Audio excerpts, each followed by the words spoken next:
Good morning, everybody. On a So very funny to say unusual, morning.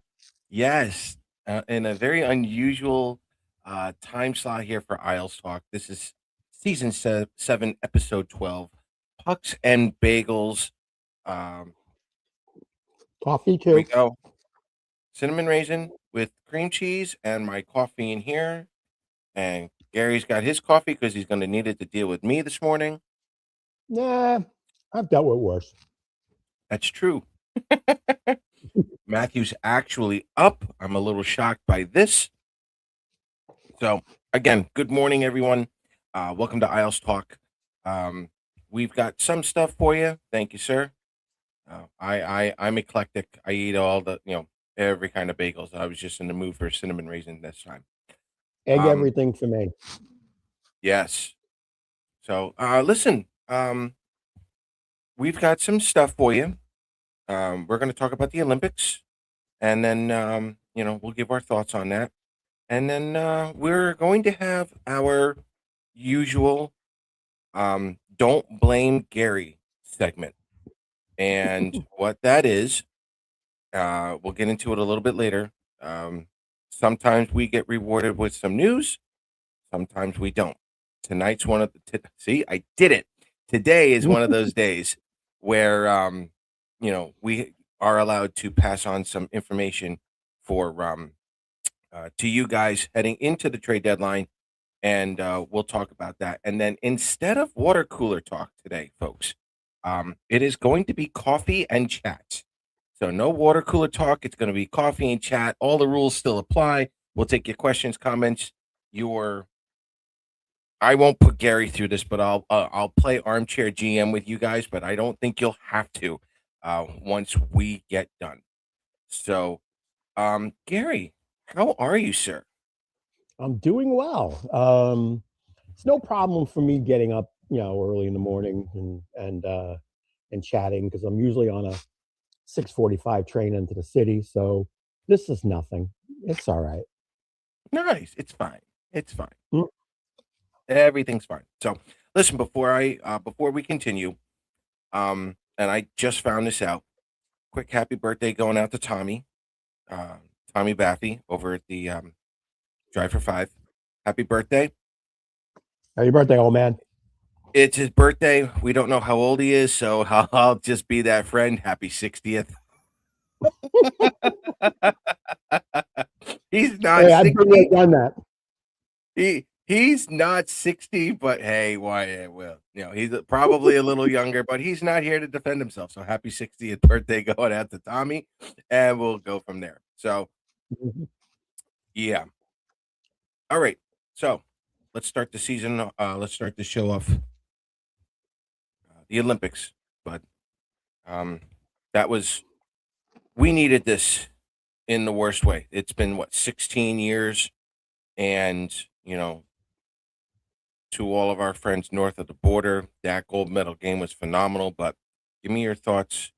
I don't know if you were able to watch that entire tournament, all the countries, or if you just specifically watched the gold medal game. Give me your thoughts on the Olympics. No, I watched a lot of it. Listened to a lot of it when I was at work, but I I did get to see the gold medal game because we were at the Coliseum for a season holder team signing event. So Coliseum. we had to wait outside for about an hour and a half before we got in, and they had it on the big screen, by the entrance to the park. So it was on there when they let us in. It was on all the TVs all around the concourses. Fortunately, no audio, but at least we were able to see it.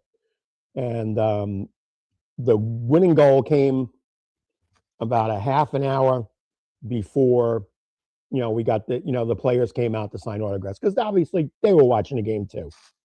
But I'm old enough to have seen 1980. I think it was probably one of the greatest hockey games I ever saw, just for the state of the game, not looking at who the teams were, but the game was absolutely fantastic. And it was great that you had the two best teams basically in the world fighting it out. But the aftermath was going to be the aftermath no matter what team won. If obviously USA won and Canada was moaning and groaning about everything. And I think if the roles were reversed, it would be exactly the same thing. Right. Um, but obviously, Jack Hughes will be in the same sentence as Mike Eruzione, which is good for him. It's gained him the national spotlight. Um, Claire was telling me after the game, she goes, I know Jack Hughes was a devil, but I didn't know of him, didn't really know much about him, didn't know what he looked like, all this other stuff. But, like I said, he should never have to buy a beer in a bar in the United States for the rest of his life. No, Uh, correct. no, no. I know the bitching and moaning was about the 3-on-3 and overtime, but that's that's the NHL, way, and that's the IIHF way. So, you can't moan and groan about it. I know they did it 10 minutes instead of 5 and whatever, but we all know what 80% of games in overtime finish in overtime other than the shootout. So it is the way it is. But the last thing I want to leave, and it's more of a moral thing. There's been a lot. Again, I am not putting politics into this statement, but it's going to lead a little bit. But to me, anyone that placed politics as an issue with Team USA is completely wrong. Those guys were playing for the flag. They were not playing for a political party. They were not playing For a Big for Mac. what? They were not playing for a Big Mac. No, they were not playing for a Big Mac. They were playing for the Stars and Stripes. And this should be, as it was in 1980, there was not almost as much political divide then as there is now. But you know what? Everybody came together for those 3 letters that were on the jersey. No matter what side of the road you lean, the red, white, and blue was more important. And that's what it should have been now. Yes, did things happen that may have pushed people to a certain way? Maybe. But you know what? People should be proud to be an American, regardless of your political beliefs or whatever. And that both those hockey teams, the women's even more than the men, really deserve all the praise in the world from everybody in America. And that's the way I'm going to leave it. But as far as the tournament goes, it was great. I mean, I watched as much of Canada as I could. I watched some of Czechia just to see how Palat was doing. But it was a great tournament.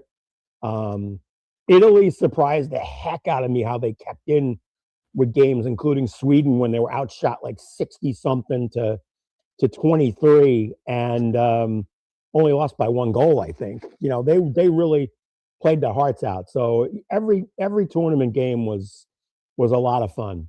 And I'm glad the NHL players got in, and I'm glad that things turned out the way they did. Nice. Beautiful. Yeah, I'm going to start off with that women's championship. That USA Canada game. I have friends who are friends of the NHL, but I was like, "Yo, gold medal game, women's. Why we? What are we doing?" And they were like, "We're watching that." I said, "Oh yeah, we are." That was the perfect. Again, another chance to promote women's hockey was that game. And that game was absolutely phenomenal. Mm-hmm. There are some things I probably would want to see changed a little bit, but I don't know if that was just because it was the Olympics or whatnot. So I'll hold off on my opinion later on. The game itself was great, but Mm-hmm. to see the game winning goal scored, Wow. like that won the guys over. That won everybody over. Even their wives who were watching it, they're like, "Oh, that was pretty." And they normally don't watch hockey. That moment for the women's team was phenomenal, and I was able to introduce them to Hillary Knight because they were all like, "Who is that?"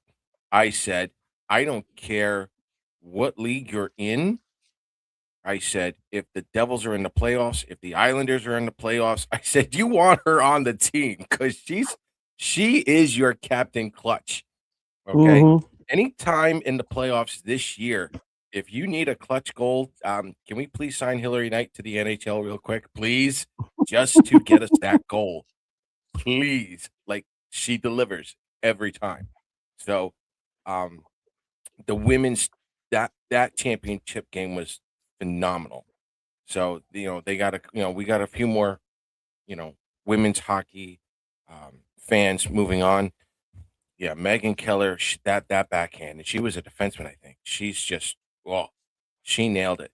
So, maybe we'll be going to a couple of professional hockey, women's hockey down in UBS because I told them we've got one down there.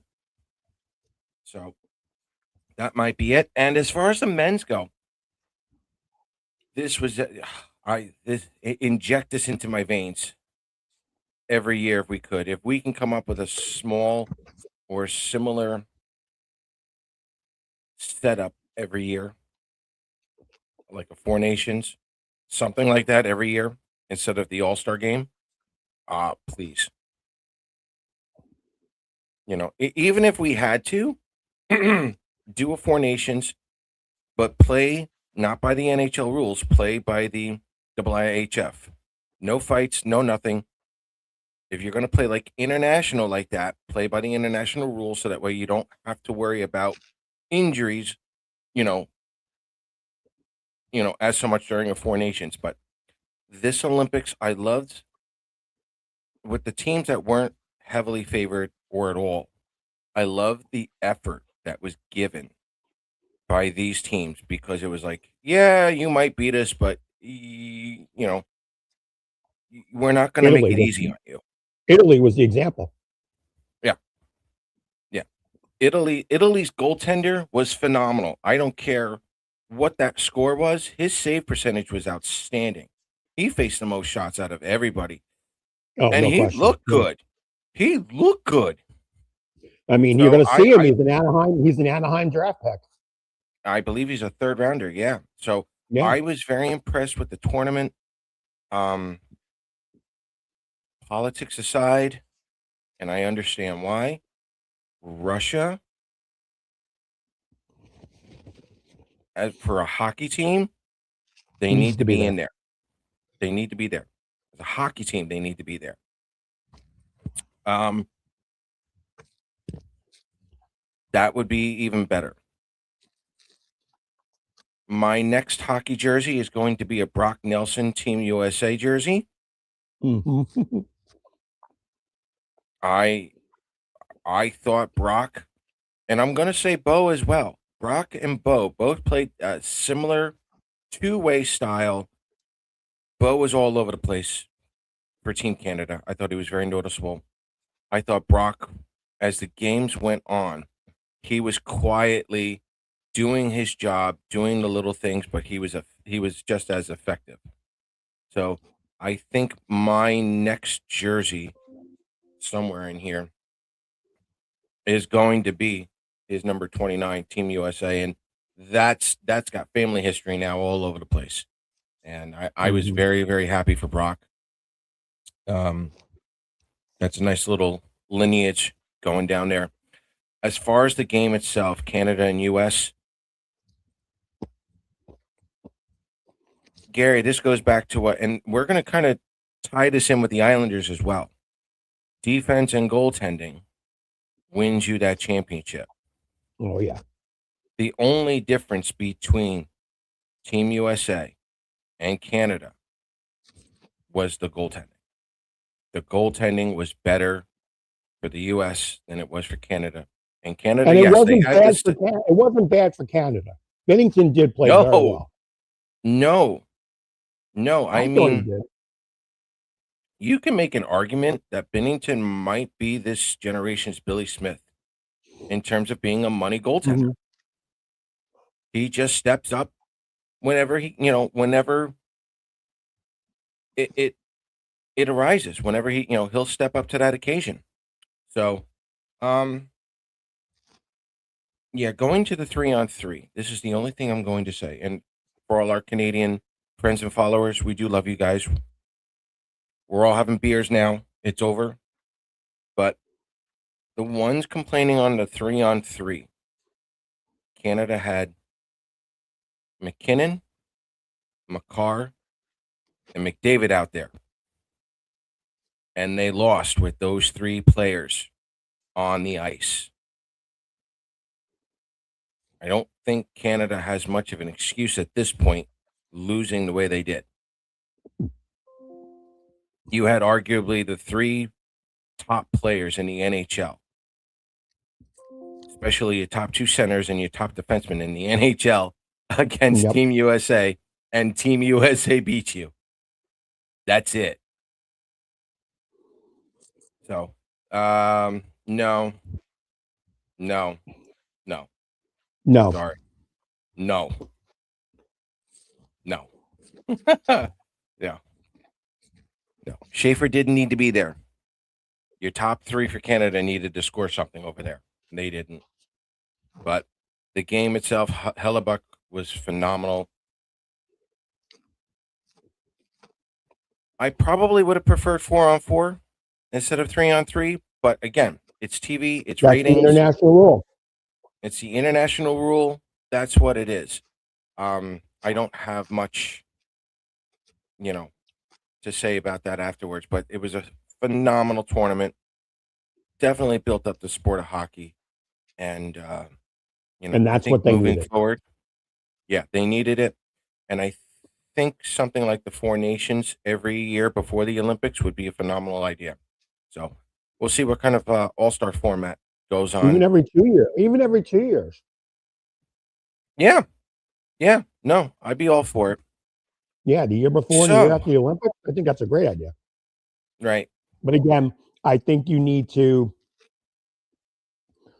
I think you need to make it 6. Figure a way to make it 6. Add right, Russia, and maybe add either Czechia, Slovakia. Make somehow. I agree. So, all right, Gary, did you watch that game Yep. a couple of nights ago?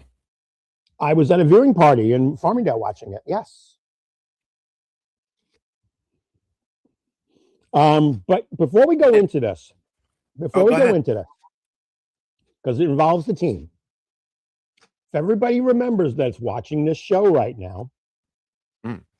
in September, before the season started, someone was on this show saying that he was afraid, absolutely afraid Mm-hmm. of someone taking the ice for this team.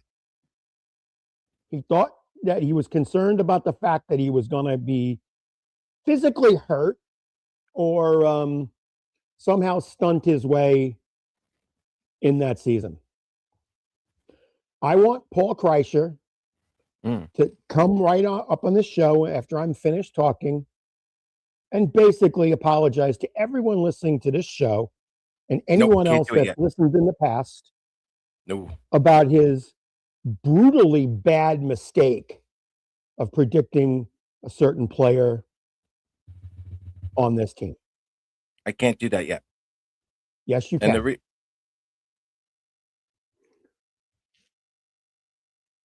Yes, you can. It doesn't take too long. It's 2 words. I'm sorry.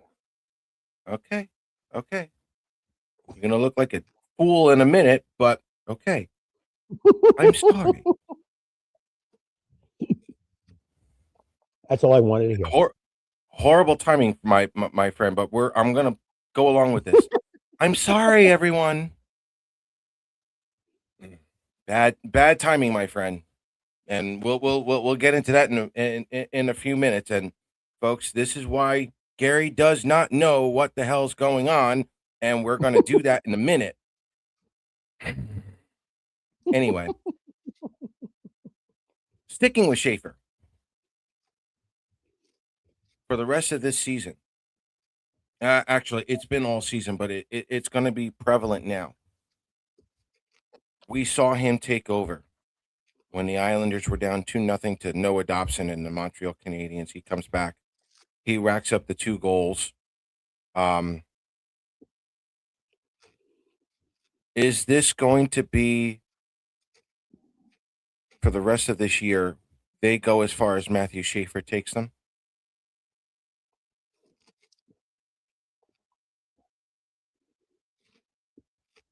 I don't know. That's again that question though is hard to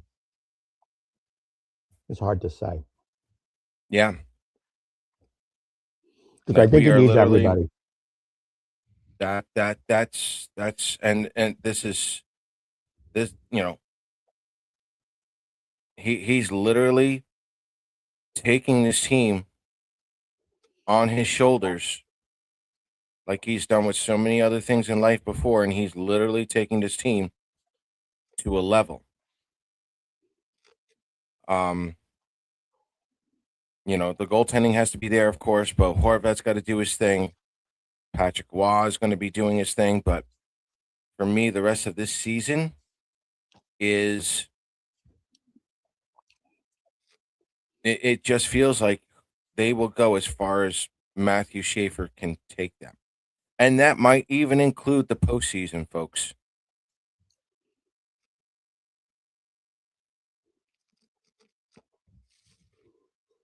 Part of me agrees I with this as well, obviously Matthew. just going back, and it was a legitimate concern, due to the fact that Matthew only played 19 games the year before, and he really hasn't had the experience of going through the length of a season like this.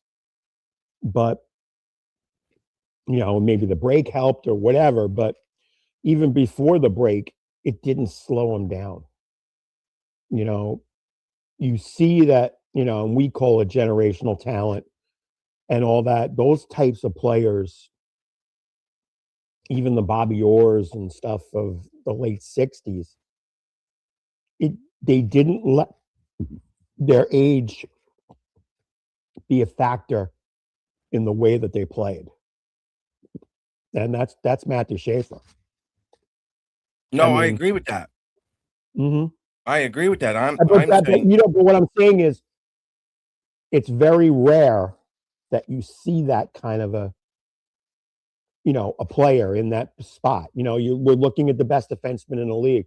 You look at Cale Makar, but Cale Makar came into the league at 21 with a couple of years of experience in college.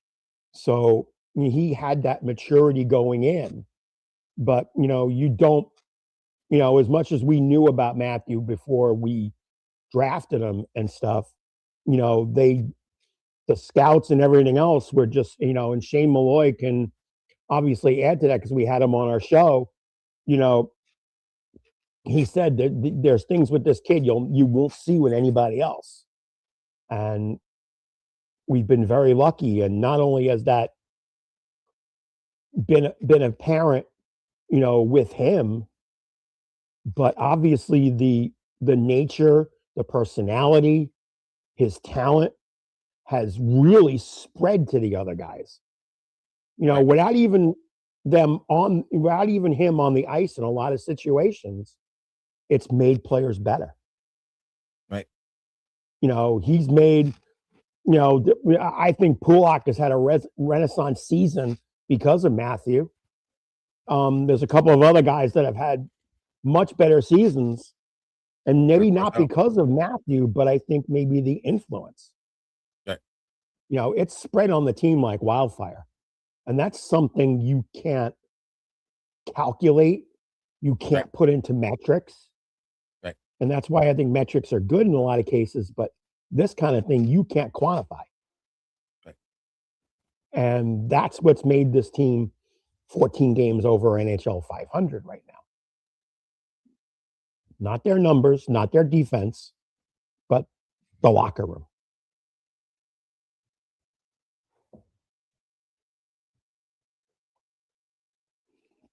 So we're going to segue right into that. This segment, ladies and gentlemen, it's been something we've been doing now for a couple of years.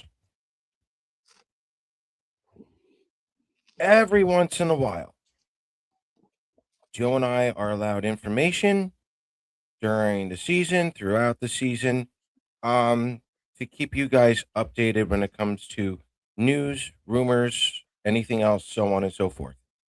And the process is simple. Joe and I do not come out with any kind of information unless we can both confirm it at different times. And in this case, we are allowed to say the following information. Having said that, um, Gary knows nothing at the moment. Gary's not supposed to know anything, um, And because I of want his it that way. yes, and because of his affiliation with the booster club. So there's no singling out or anything else. So anything I say at this moment, not only are you hearing it for the first time, but this is also Gary hearing it for the first time as well.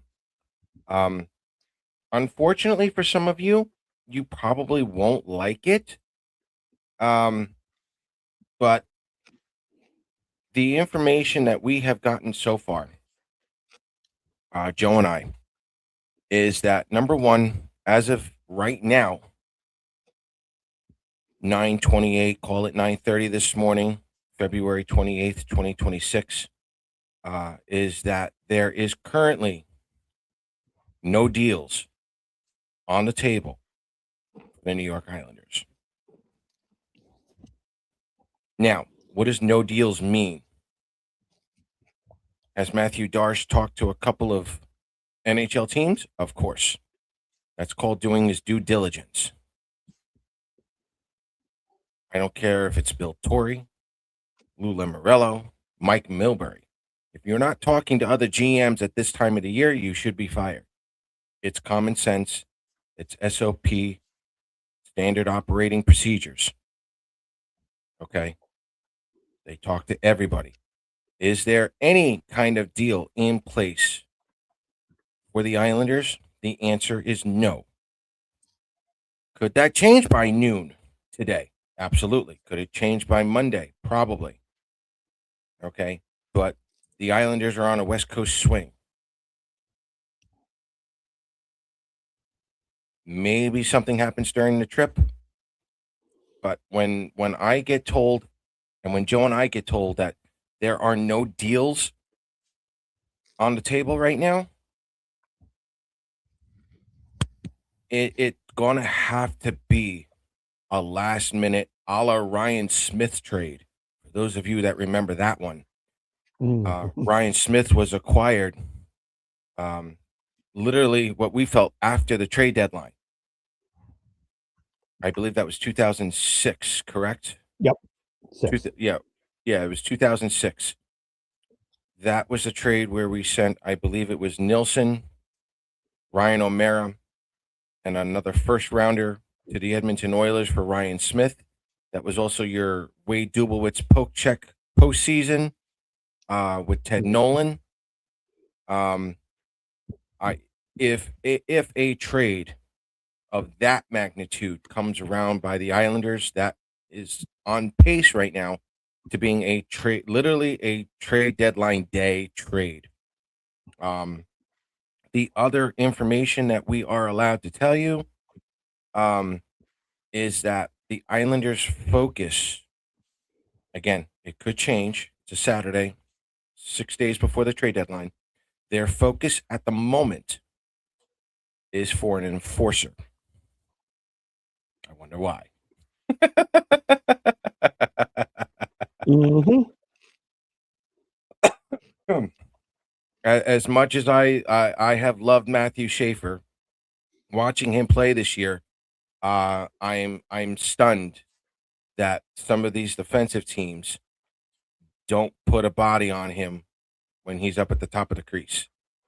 Um, having said that, I think having an enforcer around would be very helpful. I think the Islanders could use a little more muscle. And if this enforcer can also play a little regular on the fourth line, I think that would be a bigger benefit as well. What kind of enforcer we're looking at, Gary, we don't know. No. But as of right now on Saturday, there are no trades on the table for the New York Islanders at this moment. You know, if everyone comes out, well, the Islanders are talking to this team, the Islanders have been in contact with that. It's a standing operating procedure. He should be talking to every team. It's normal. They're not really rumors, guys. But I think the focus for the Islanders at the moment is on the enforcer side. So, Gary, are you okay with making basically no deals or getting yourself an enforcer and just letting this team ride it out for the rest of the season? Normally, I would say no, but again, this year,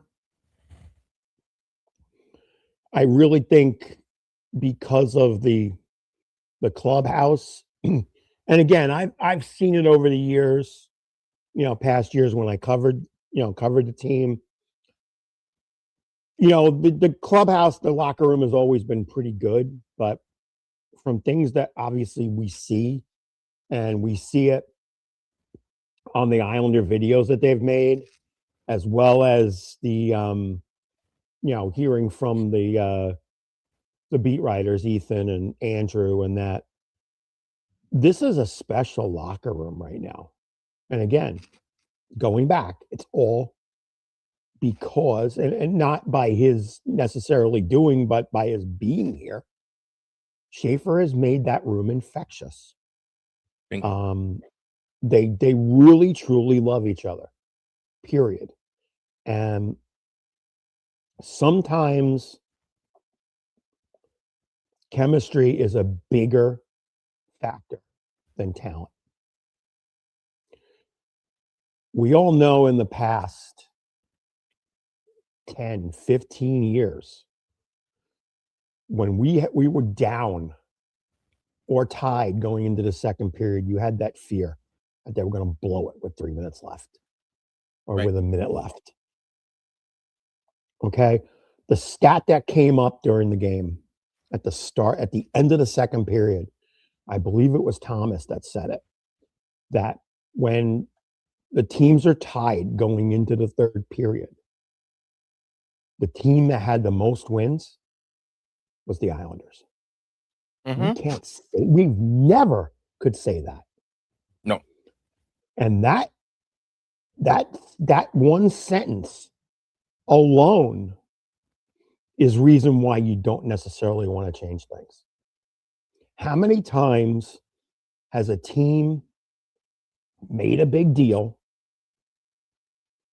and 25, 30 days later they regret making it because it messed up the room, it messed up the line structure, it messed up everything. And Lou didn't do a lot necessarily at deadlines. There were a couple instances where Garth made a splash, but not necessarily did much. And I think in this case, more than any other year that I can go, even just to the Ryan Smith deal, Right. I think this is the time where you really don't have to do much. Yes, the enforcer is a great idea. And putting them on the fourth line. I mean, Gatcombe, McLean, you got Easy. Duclair still. Yeah. Interchanging that fourth line isn't going to necessarily hurt things, but you send a message to the league that you ain't effing around with this team with Matthew Schaefer if you've got a real true enforcer. I mean, kudos to Scott Mayfield that goes in and steps up. Kudos to Anders Lee, a great captain who steps up. and does what's needed to be done. But you need to have a presence of somebody saying, you want to mess around with us, we'll mess around with you. And I think that's important. So saying before this weekends or this next weekends, if we don't make a big deal, don't cry about it. Don't whine about it, because it's the general manager at this point that has full faith and confidence in his team and doesn't want to mess up the apple cart. So put that in your mind before the trade deadline, folks, and we'll be fine. I'm sure we're going to get asked this question anyway. Um, and we don't technically have to answer this now, but this kind of goes in line with this whole season, the trade deadline, and moving forward. Are you okay with Anders Lee and JG Pageau coming back next season Yes, or even 2 season? Okay. yes. I think they need a player. I think they need a team friendly deal. And Okay. I really don't think that they would be, knowing their personality and knowing their meaning to this team, that would be a problem. And I know JG has been in, rumor talks for like 3 years, because everybody knows what he brings to the table. Great face-off guy, great 200-foot player, super penalty killer. He's the type of guy that a team that's really heavy in the Stanley Cup um, pool would want on their team, because he plays in big situations and does good things. Anders, big body, can shoot the puck. This year, among most years, to me, is become a faster skater than I've ever seen. Right. And he's still got, yeah, there are times where he falls into an abyss and doesn't become a factor. But when he is a factor, he's a big factor. And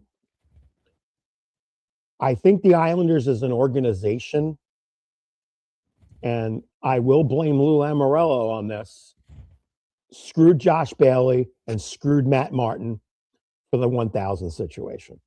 Matt Martin should have had 1,000 games in an Islander uniform.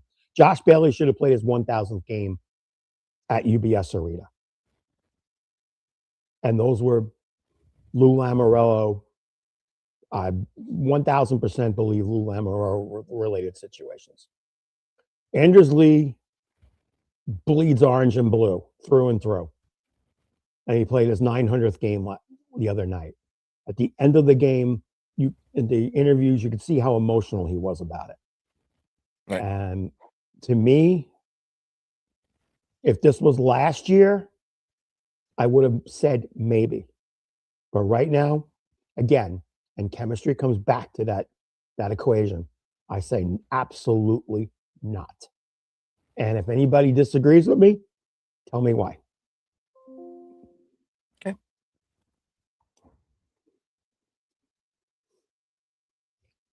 So we're going to get into, instead of water cooler talk, boys and girls, we, for today, are going to get into coffee and chat instead of water cooler talk, because it's the morning right now.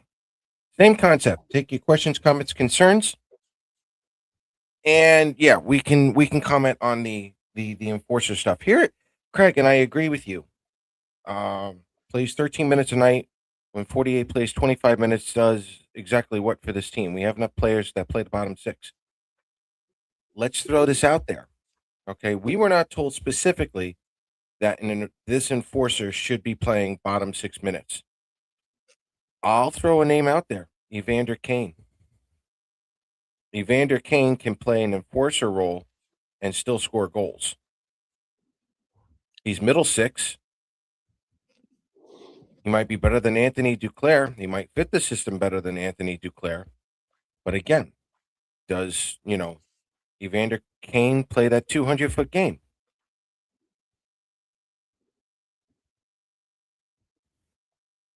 So does this enforcer have to be In the bottom six, no, but I think it's more or less having that player there on the bench to be like, yeah, don't mess with my teammates, not just Matthew Schaefer. Don't mess with any of my teammates moving forward. There's a threat there. It's something that Matt Martin was always very, very good at. Kevin, there's nothing on the table. There's nothing. That's what we're telling you. There's nothing on there. Nothing on the table right now.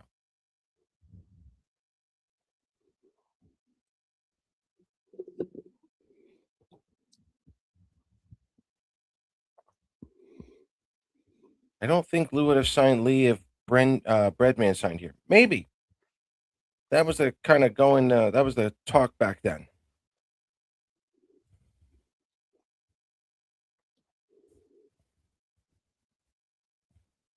Questions, comments, concerns. And I kind of agree with this, but this is something we can talk a little bit more in depth later on. I think the Islanders for now need to keep Lee and Pajot and erase the issues that the Islanders have done in the past in letting their star in letting those veterans go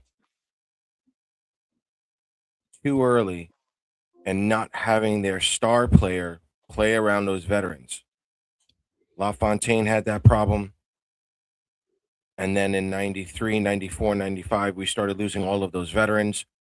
And then Bertuzzi came in, Palfi came in, you know, uh, Berard to an extent, but Salo came up. All those younger players did not have that talent to play around them.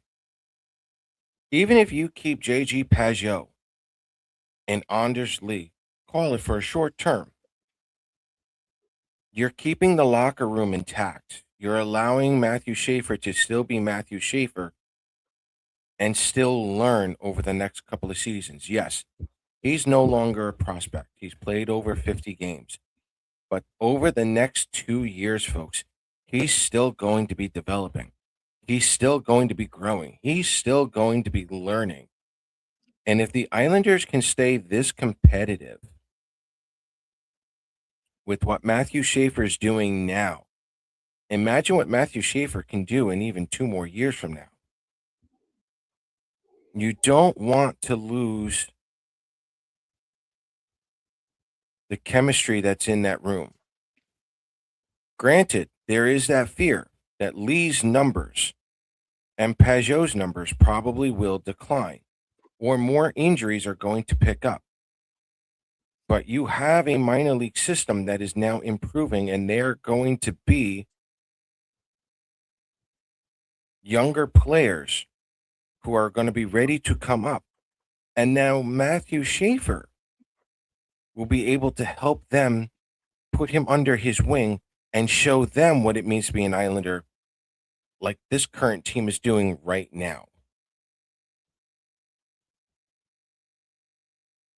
I think this is more about Matthew Schaefer than anything else. And yes, it is about making the playoffs. Yes, it is about the cup. But if you really want the cup, folks, the Islanders have to get rid of cutting those players out and watching your younger players struggle. Yes, Matthew Schaefer has not really struggled, but you know, you look at some of the other younger players, they're not Matthew Schaefer. You got to keep some of these veterans around. Okay? You cannot have Matthew Schaefer doing everything. All right, we're going to touch on this. Thoughts on Kyrou and Thomas Chatter from St. Louis. That's exactly what it's been, Matthew. It's just chatter. Again, doing their due diligence. GMs are supposed to do that. Where would they want to go? No clue. Okay, but Gary, I will say this. I have never seen St. Louis go into a rebuild because I have always learned St. Louis is a team that not only wants to make the playoffs every year, they need to make the playoffs every year because they are on that smaller market team. And yes, Doug Armstrong has been the general manager there. He wants to win every year. He's not into rebuilds. And yes, he is stepping down and Alex Steen is coming in. But I think the owner's mentality and their philosophy is still the same. It's like, okay, look, if we're going to miss the playoffs, fine, but you only have 1 year, maybe two to fix this. I Mm-hmm. cannot see, I can't see Jordan Cairo coming over to the Islanders for a first round pick and call it Eklund, Eiserman, and throw in Danny Nelson for fun. Simply because these guys may not even be ready for another 2 years. That's not the way St. Louis works. No, It's never worked that way. they've always been a retool team. They'll do their diligence to work and make deals that are St. Louis friendly. And yeah, you always see them fighting for the playoffs. This is very unusual. And we talked about how Binnington has been big in these huge games, and the way the Blues have played this year, it's fallen back to Binnington because to me he's had a very sloppy year. And people were saying, why is he going to the Olympics? Why is he going to the Olympics? Well, he showed why he was going to the Olympics. And in the Four Nations tournament, you saw why they used Jordan Binnington. He's a money goaltender. He's the 2025 version of Billy Smith when you come down to it. Right. But as much as a Robert Thomas, and I've loved watching him from the age of 18, how he stepped up. He was one of those retools Right. for the Blues in 2018 and 2019 when he came Right. up at that young age and showed immediate talent right away. And it was a big cog in that Stanley Cup run in 2019. So I don't, again, you got to remember there is so many rumor sites on the internet that can drive you to drink. Okay. If you hear it from Elliot Friedman, or you hear it from Frank Saravelli, or you hear it from David Pagnotta, Mm-hmm. those guys, the big guys, if you hear it from them, yeah, they're talking. You're hearing it from some site called checkoutmyrumors.com. Don't even bother. Don't even bother because it's all somebody that's just want to get clicks and say he's out there. I mean, really, when it comes down to that, that's all I'm looking at. I'm not even looking at Eklund because a lot of that stuff is totally crap anyway. Just pay attention to the big guys and you'll know what's going on.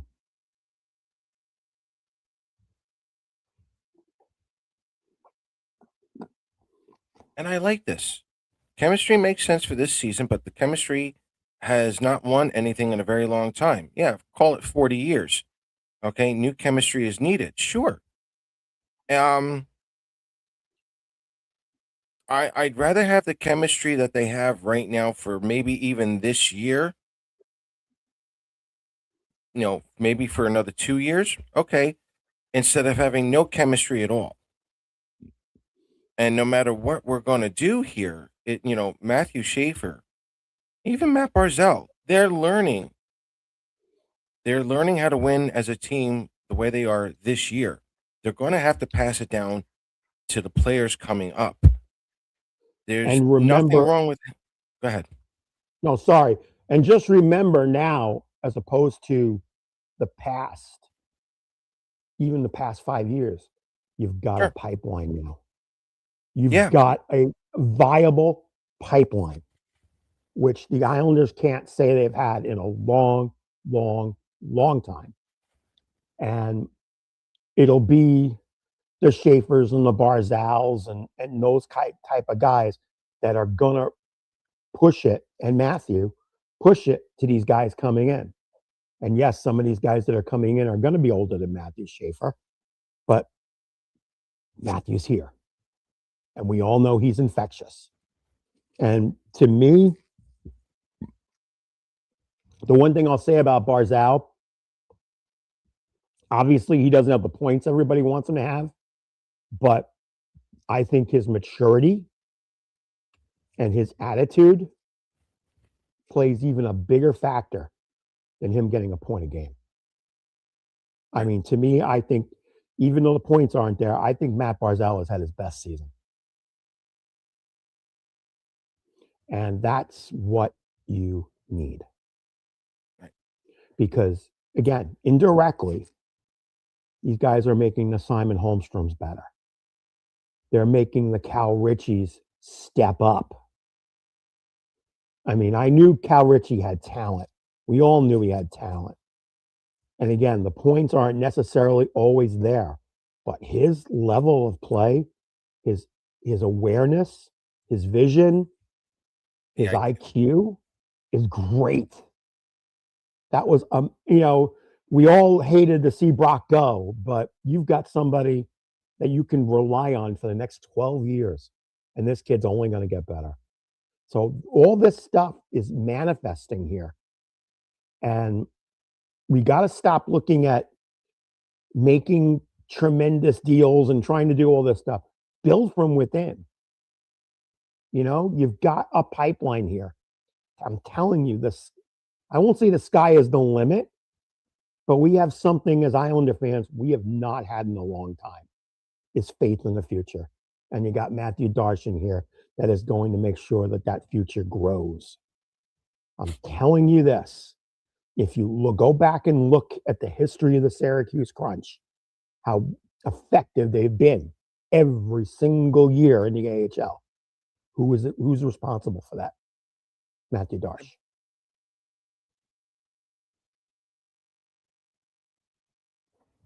And to Matthew's point, St. Louis is in a tough division.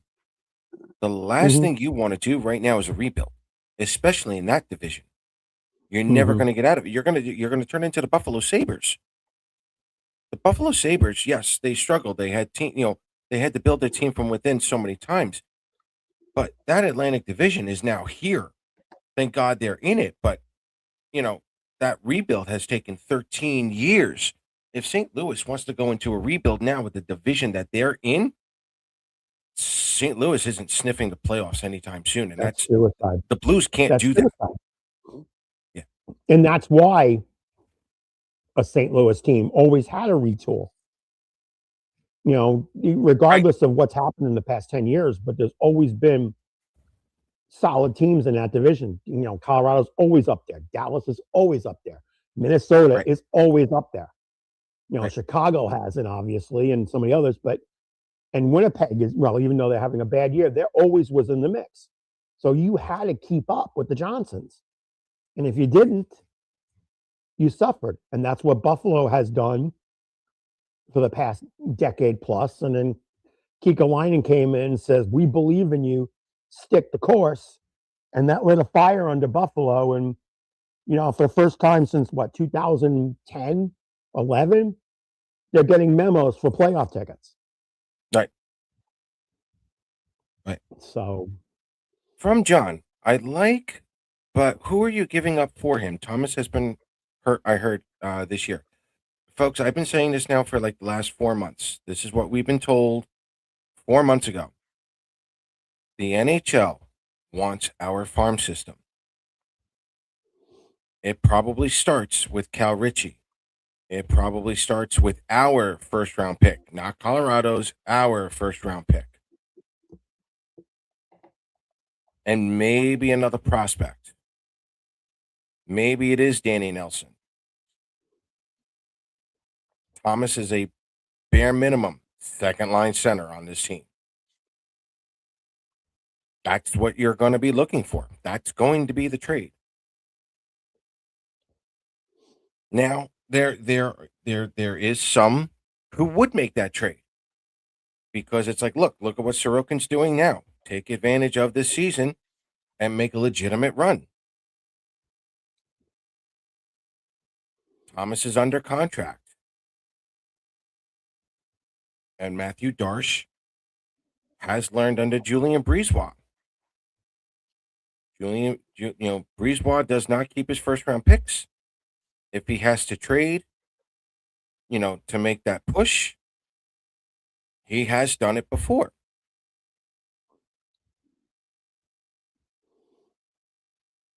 For right now, it doesn't appear that that's the direction Matthew Darsh is going. He may also not have permission to do that just yet. The cap space is going to be a little bit. You're going to have to give up. Then you would have to trade JG Pajot as well in that trade just to make the cap work. But then you'd still be over $2 million and you still have to make another trade. So that would be cascading into maybe 2 trades, maybe 3 trades. You're going to get all of that just to get Thomas, probably just to get Kyrou. You would still have to clear $6-7 million in cap space, which, if he can do it, God love him. But there are reasons why we were told there's no deals on the table at the moment. That's going to trickle down probably for another day or two, unless something really, really wins over Matthew Darsh. Organic growth is the best. I agree. Good morning, Robin. How are you? We should leave the team alone this year. I love our future. So do I. Do I think improvements could be made? Absolutely. Is that on the Islanders? Not in particular. I'll talk about that as the season moves on, or as, once we finally conclude this season, I'll get into that a little bit more. Um, you know, there's always room for improvement somewhere.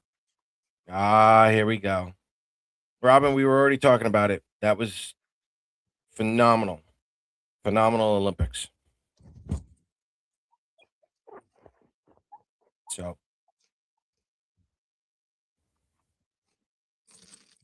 and there's a lot of fans like Kevin right now. We got to take advantage of this year. Maybe.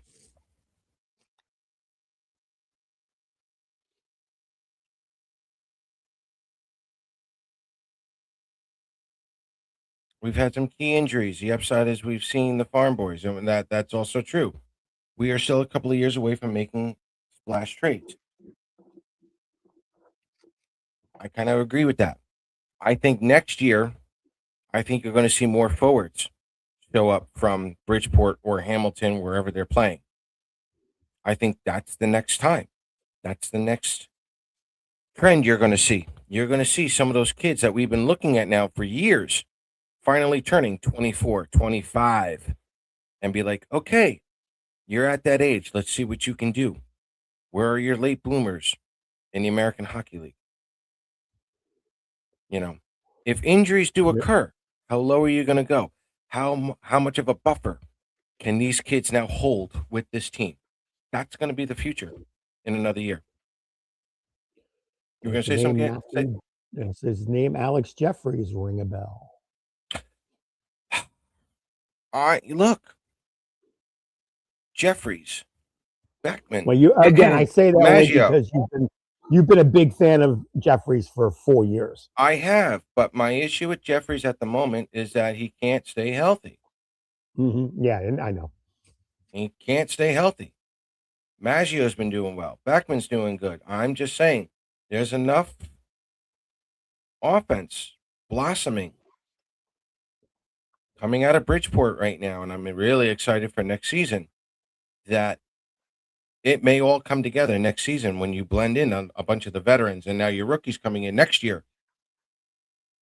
And you mold that team, and then you get to see some of those players that we've been waiting to see finally come up to fill in for like that injury role. That's really what you're looking for. Do you think we see any of our college players this season? Cole Eiserman help on the power play? No. No. The Islanders at this moment, I believe, don't hold me to it. First off, they're full on their active roster, 23 out of 23. So you just can't bring him up without sending someone down. But I believe contract wise, I believe they're at number 48 out of 50. So I don't know if the Islanders are going to do any kind of signings like that. If there's going to be any of them, it might be Danny Nelson. And I stress might. He would be probably the only one. He's a centerman. He's done very well in high pressure games, high pressure situations. Um, he might be the only one. You might do it if those Here's a college players are question. coming in. Yeah, if those players come in, they would probably, if they do the standard stuff, they'll probably sign a PTO first for the rest of this year, and then the Islanders will give them their contracts to start next season. That's Actually, you just usually the answered. way they go. Yeah, Actually, you that's just answered usually my the way they go. question. Could you see Eiserman in a PTO in the AHL? You could, you could. With the big club, no, but with the AHL, No, definitely. yeah. Same thing with Danny Nelson. Absolutely. Hmm. Quinn Finley has how many more years? Quinn's One. ready now. Yeah, I think he would be a senior next year. But Okay. Quinn coming in, and we'll talk about this later. But I think Quinn, if he finds out that Nelson, Iserman, or whoever, you're getting all Aitchison, you're getting all these kids coming in next season, it might be a good idea to come in. Hmm. St. Louis doesn't want to retain the cap for Cairo Thomas moving forward. Kind of makes sense. That's. Oh, yes, Islanders need an enforcer. There he is. Atta boy. Oh my goodness. We'll get back to him in a minute. That makes the cost for a trade a bit more palatable. Yeah, I mean, that's going to be a lot to do right now. Now look, he's in a mood, folks. He's definitely he's definitely in a mood here. Look, is it possible Cairo or Thomas could be here in the offseason? Absolutely. There's much more cap to work with. Usually, a trade like that gets done at that time. Um, but we'll find out. Waiver exempt. I think the only one I think who can go down at the moment is Boquist. I think he's the only one. Oh, Gatcombe can't, right? I don't think so. No, I think they've all played enough games where you really just can't send them down. Hmm.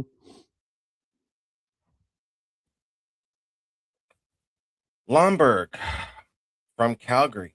I like his game as much as I hate agreeing with Thomas, but Thomas has been on Lomberg's radar now. Or Lomberg has been on Thomas's radar now, I think, for like the last 6 months. Kind of annoying. Maybe. Yep. This is all that I am not pressing the buttons here, Joe. This is him. This one's his fault today. It's a shame he gave me Oh, power. yeah. Any other questions, comments, concerns? Folks, listen. They the schedule's not looking pretty for the rest of this week. There's a West Coast trip. The trade deadline's in between this West Coast trip. Um, Attaboy, that's the spirit. They got their game tonight against Columbus, and I will say this now, folks. Um, we had a couple of people, I had a couple of friends telling me that, Montreal was a must-win game, and I kind of disagreed with that. It was the first game. It was Montreal, different division. Montreal's pretty much cementing their playoff spot. Not to say it wasn't an important game for the Islanders, but in my humble opinion, I think tonight's game is a must-win. It is an absolute must-win. Um, it's an excellent test. Columbus is one of those teams that still worries me. Um, Columbus to Yeah, me are the Buffalo Sabres of the Metro Division. I was just gonna say, and they've been unbelievable since Rick Bonus has taken over the helm. Yes. Bonus taking over. That's going to be bad for us, great for Columbus. This is a must win. Stealing Rob Tobbs' line here on X. This is a must win for the Isles. And again, moving down the stretch, the Washington Capitals terrify me. Mm. I mean, over the next 25, 27 games, if there's a team that can go on a 120 point pace, it's that team, especially when they're this healthy. Um, God forbid Alex Ovechkin decides to play for the rest of this season and end his NHL career on an absolute tear. Um, that's tough to do. 25 games. I think it's something like 20-5, something to that effect. And unfortunately, I think the Capitals can absolutely do it now that they're entirely healthy. Not that I'm hoping for that, but I don't put anything past Washington at this point. That's true. Last trade deadline was in the West Coast, and Brock ended up going to Colorado. So for those of you who like to play the conspiracy theories, you're going back out west. Check out those Western teams. Look for that enforcer, in quotes. We'll do it like that. Who might be a good fit for the Islanders? Go for there. Have fun with that.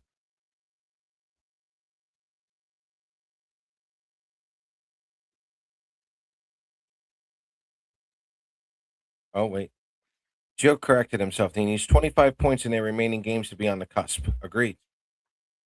Something like that. Something like that. That'll put him at 106.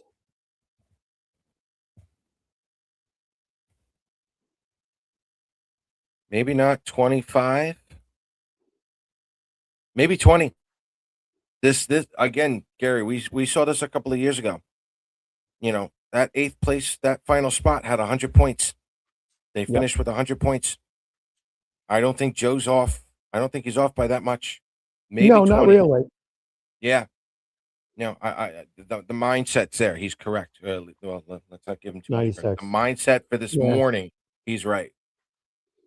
Well, sometimes he puts genius. By noon, I wouldn't listen to a word he says after noon. So no, yeah, 96. It could, yeah. We're in that right time frame. 96 to 100 Yeah, points. That's what the without Islanders are question. going to need, right? And as of right now, boys and girls, they are on pace for 98. In case you're wondering, 98, maybe even 99 at this point. I didn't update the standings. Mhm. What? You know it's true. 14, 8-1. Only need to go 13, 8-1. Okay. 20, It's 5 or 27. 6 That's games 98 over. points. That's Yeah. 98 The, points. the bottom line is, folks, and this is for me, this is the NHL playoffs for the Islanders right now. This is where Matthew Schaefer is going to get tested. This is where Cal Ritchie is going to get tested. Mhm. To some extent, this is going to be Gatcombe. Shabanoff if he ever plays again.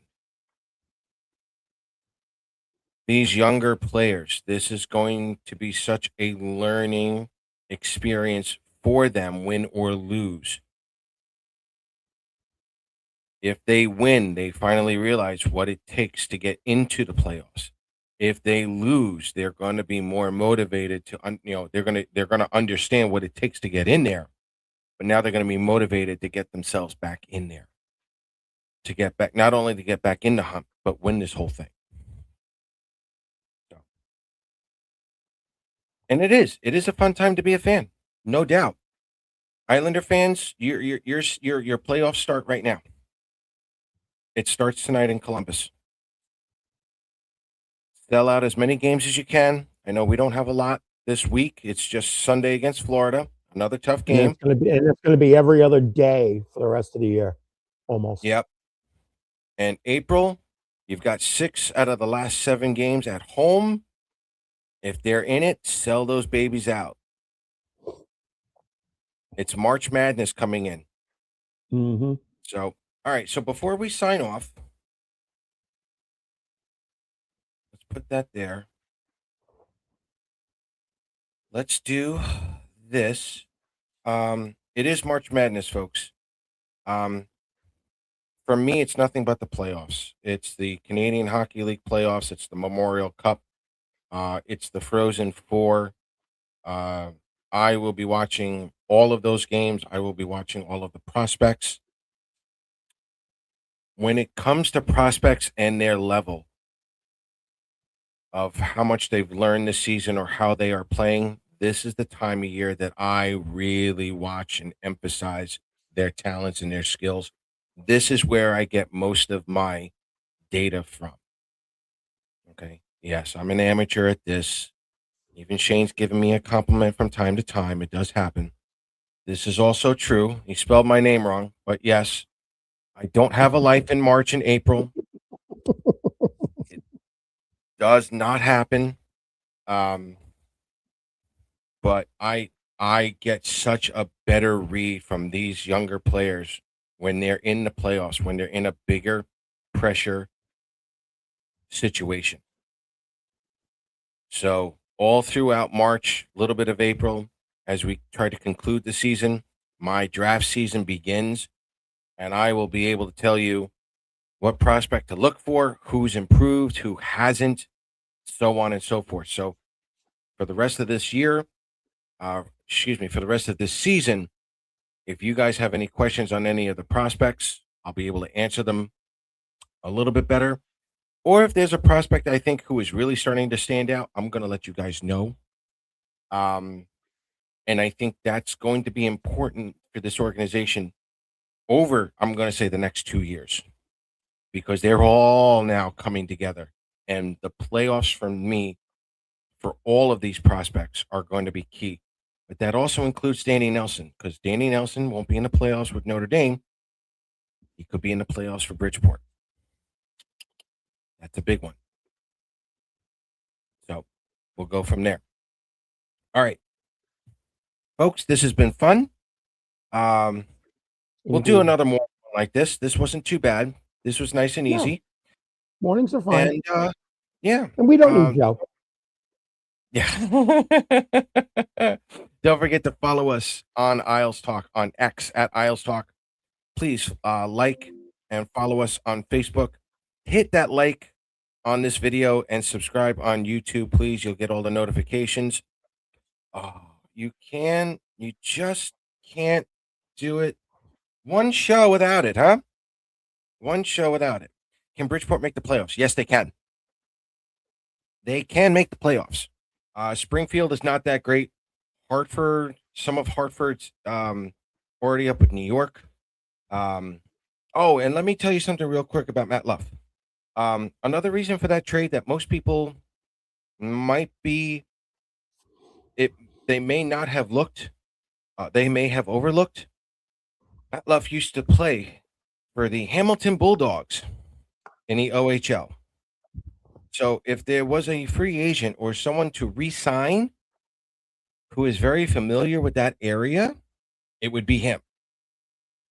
So not only are you adding some offense, but you could entice him to go back to his hometown and have him lead as a veteran moving forward for a possible move to Hamilton.